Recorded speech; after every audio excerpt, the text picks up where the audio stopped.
I'm autistic. I was diagnosed aged 40 a few years ago, but I'd kind of suspected it for quite a long time. Anyone who knew me wasn't very surprised when I got my official diagnosis through. And this weekend, I'm once again going to be moderating the Neurodiversity Panel at MCM London Comic Con, the biggest Comic Con in Europe, I think. This is something I've been doing for a good number of years now. It's always a good opportunity to just sit there on a stage and chat about all things neurodiversity. We've got a selection of creators on the panel with autism, ADHD, and various combinations of the two. So if you are going to be at London Comic Con this weekend, it would be really cool if you come to see us on the creator stage, 12 o'clock on Sunday. We're going to have a lovely time, and feel free to fill the comments section here up with questions you'd like to see us tackle. But that's not the main purpose of this video. It's more the reason for doing the video now, because since getting my autism diagnosis, I made the video saying I'd had the diagnosis and haven't really talked about it massively since then. So I figured we were probably due a reminder and a chat about some of the things that people ask me most often that I don't always get around to answering in the comments section. So first off, the diagnosis process. This is going to be a whistle-stop tour of this. If you want the full detail, like I say, there is a video from a few years ago. I'll link to that down in the comment section below. But long story short, after being on the NHS waiting list for years, I was on the waiting list for about 4 years, after originally being suggested that I go through the application process by Andy's social worker. Andy is our son. He's also autistic. And his social worker assumed that I was also diagnosed. And when she eventually realised I wasn't, suggested I maybe look into it. So I went through the GP, filled in all the forms with them, went in to see the GP and got referred to the wrong place. It got bounced back to me. I got referred somewhere else. We then moved house to a different county, so I had to start the process again with a different GP, and it was a good 4 years or so of just being bounced around all over the place and not really getting anywhere. So like I say, a couple of years ago, went private. I think it cost me about £1,500. Went through the full diagnostic process, pre-screening, the full-on like appointment where they ask all the questions, and then got my letter through confirming my diagnosis. And as suspected, I am autistic. A lot of people asked me at the time why I wanted a formal diagnosis. And really, I think it was just to understand myself a little better. It hasn't really changed a huge amount about my day-to-day life. I'm very lucky in that I've been able to kind of construct a life and lifestyle and career that really suits my needs. So I think it would probably be a little bit different if I was working in an office or a factory or anywhere where I had to be at a certain place at a certain time and do as I was told. I would definitely benefit from being able to wave my piece of paper around and hopefully seek some kind of accommodations. But I've kind of, because I'm self-employed, because I work from home, because I set my own hours, because I basically do what I want as my job, I have been able to kind of build that around my interests and my needs. So from a day-to-day basis, the diagnosis hasn't made a huge amount of difference. What it has done, though, is explain some of the things that have happened in my life and allow me to go back and look at some maybe failed relationships, troubles that I've had at school and at work, friendships, and just get more of an understanding about maybe why I am the way that I am. And I'd like to think that it's also helped some of the people around me who've all been offered the opportunity to read through my diagnosis and get a feel for my specific flavour of autism. And I think it probably has helped them understand a little bit more about maybe why I am the way that I am, why I am so socially awkward. I'm good in front of a camera. Face to face, I am awful. I can't do small talk, even with people I've known for years. I am quite comfortable sitting or standing in silence, and that, believe it or not, makes people uncomfortable. And I also suffer a fair bit with object impermanence and like people impermanence. And if I'm not seeing you on a regular basis, if you're not here, if you're not in my house, if you don't come to me, I am not likely to reach out and make contact with you. And I think that does cause problems in relationships, in friendships, with family, where you can go months and months, especially if you've got two people with similar traits who neither of which are going to reach out and make the first move. You occasionally get to the point where you're like, oh, I've not spoken to that person for a year, 5 years, 10 years. There's people I went to school with who I was pretty good friends with throughout my 20s and just kind of stopped. They stopped messaging me. And because I never messaged them or call them, it's been 10, 15 years and there was no big fallout. It was more a case of just forgot. And I don't feel a pressing need now to reach out and make contact again. So yeah, it helps me understand all of that a little bit more. And like I say, helps the people around me understand me a little bit more, which is definitely beneficial. As far as everyday life goes, like I say, I really do need to be able to set my own schedule. I never held down a job for more than 2 years before going self-employed. I've now been doing this full time for 8 years at this point. So I've definitely finally found my calling, found my thing.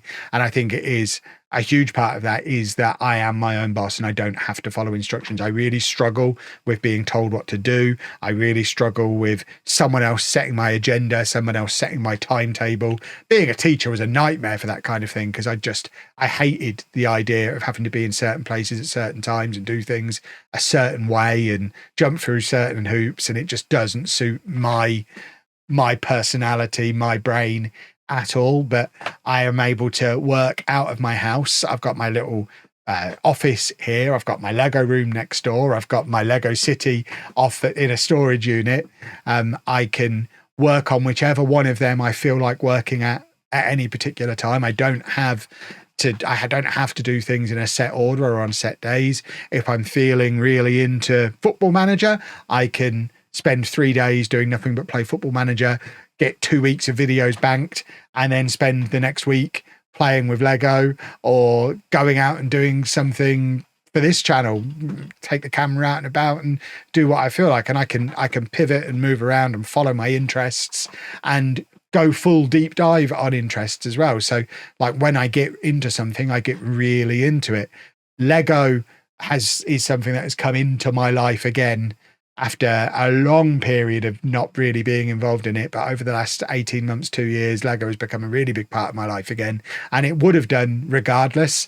So I am lucky that I've been able to bring that into the business and make it work so that I'm not just obsessively wasting tens of hours a week on playing and not actually doing stuff that's constructive. So I see that as a big help. It's a big positive. I often describe being autistic as my superpower because it does allow me to really focus in and go deep on things that interest me. So when I decided I wanted to be a content creator, I learned everything there was to learn about being a content creator. I've gone through the same process with Football Manager, with Lego. I've previously gone through it with Pokemon cards, video games, travel. When I go deep, I go really, really deep, and I don't particularly want to do anything else with my time. So it's a big advantage for me that I am able to get up in the morning and just get on with the things that I enjoy, the things that I am obsessed with, the things that are my special interest, content creation, gaming, Lego, and just do them until I go to bed, and it'd be fine because it's work. So it's very carefully integrated into my life that my interests become productive. And because of that, I'm able to really accelerate progress and growth in those areas. And I think the fact that I've got 3 successful YouTube channels now demonstrates the fact that I am able to put in the hours way more than maybe a neurotypical person would be able to. I'm still, after over 10 years on YouTube, averaging well over a video a day across my channels every day. I very rarely miss an upload. I am regular like clockwork because it's my routine, and that obviously massively helps when it comes to not just training the algorithms on the various platforms, but also building up that trust and reliability with an audience as well. So I think a lot of my autistic traits have really helped me become a success as a content creator, which is really awesome. But of course, all of that stuff does have its downside as well. What I've just described there is somebody pretty much working every waking hour every day of the week. I don't really have a work-life balance because I do have this habit of, if something becomes an interest, I bring it into work and it becomes part of the business. I described how I did that with Lego. Obviously, I built my original business around my original obsession of Football Manager. And it does mean that it can become quite hard to switch off from work mode. The first thing I do when I'm still lying in bed in the morning when I first wake up is check my comments, check my emails, check my socials. It's also the last thing I do lying in bed before I go to sleep.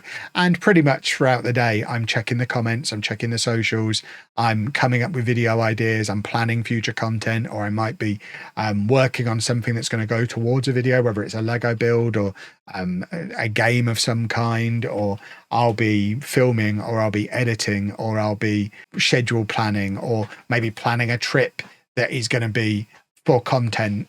And it pretty much is work all my waking hours, which obviously does put a strain on social stuff, because luckily Anna is very used to it, and having an autistic child who's in his 20s now, she's kind of got used to the idea of working to somebody else's routine and understanding that, I mean, Andy would always want to do his own thing on his own schedule, and she just needed to be around for when he included her in a part of that. And her life has basically continued doing that with me since Andy's moved out.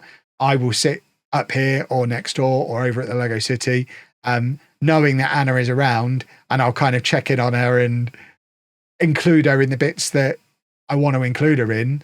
And the rest of the time I'll be doing my own thing. We don't have that time that normal couples have, where we might sit in front of the TV and watch a show together.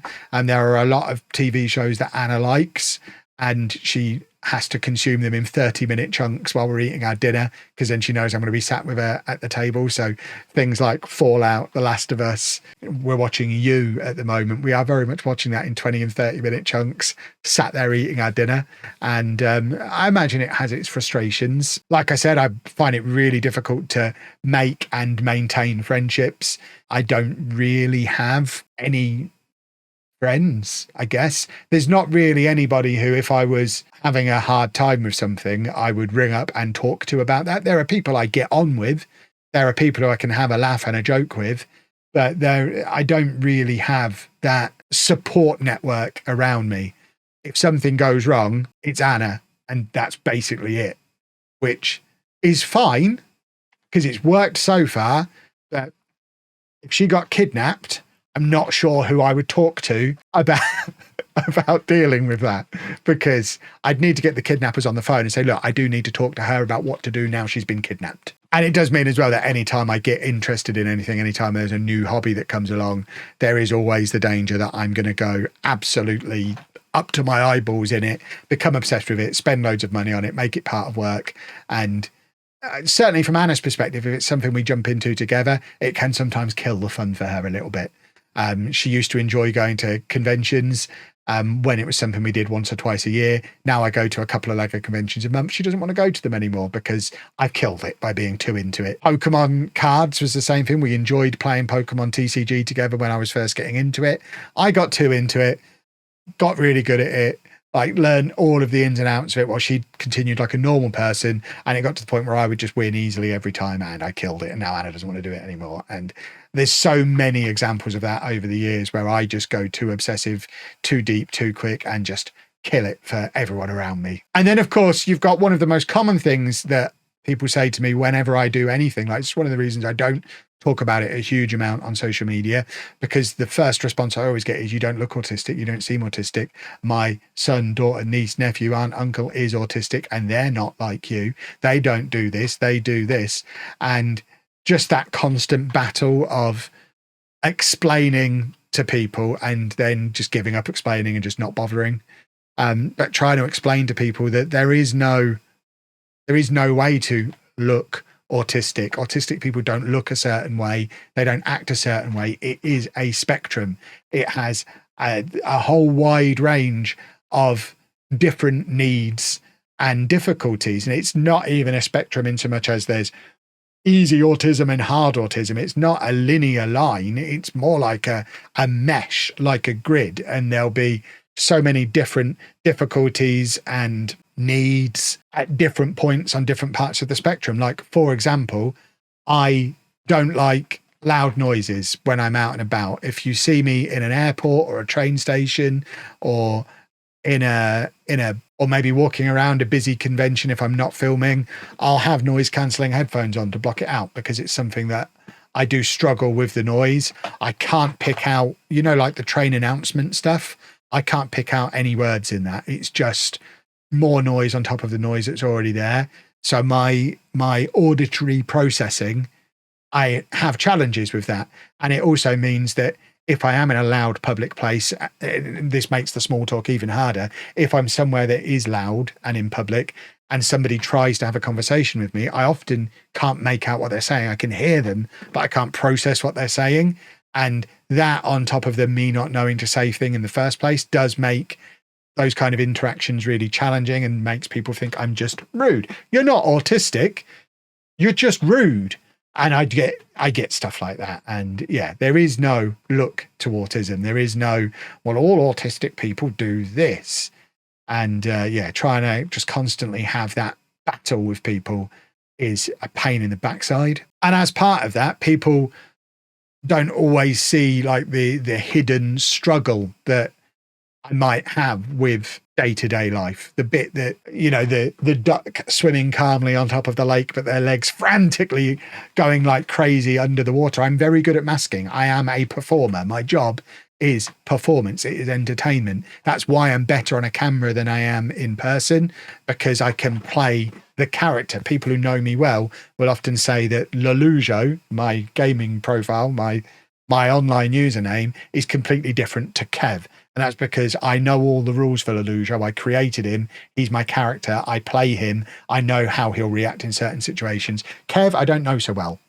And he's closer to the real me, but there's still layers upon layers of masking on there. I do have difficulties doing things that I see as pointless or repetitive. One of the things that I've always struggled with is keeping my accounts up to date. I find it the most repetitive thing in the world, entering in transactions, categorizing transactions, pairing them up with receipts, doing all that. It's just so boring and stupid. And because of that, it physically hurts to do. Like, I can't sit down and spend a day doing that without getting a headache. And I'm not just saying that, doing my tax gives me a headache. No, it's a physical reaction from doing the repetitive task that I don't want to do. And it does mean that there are jobs that I should do as an adult that I don't do often enough. My office is always untidy. Our kitchen is often untidy. The grass out the front of our house hasn't been cut yet this year. It's like this long. It's now too long for me to cut. So now it becomes an even bigger, more daunting job that I don't want to do.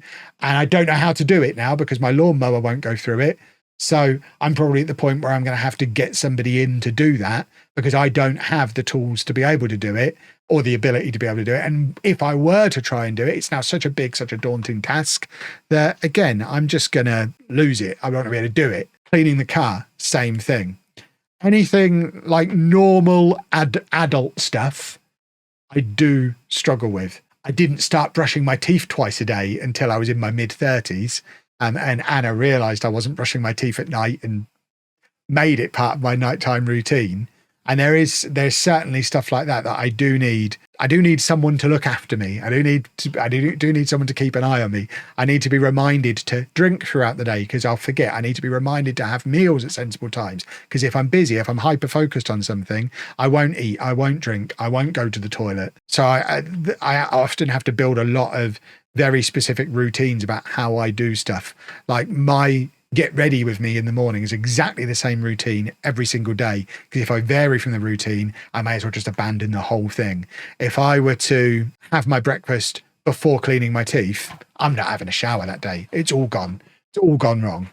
And just the little bits like that, people don't necessarily see that side of things. So I can sometimes be having quite a hard day, but because I'm good at masking, because I'm good at performing, nobody sees it.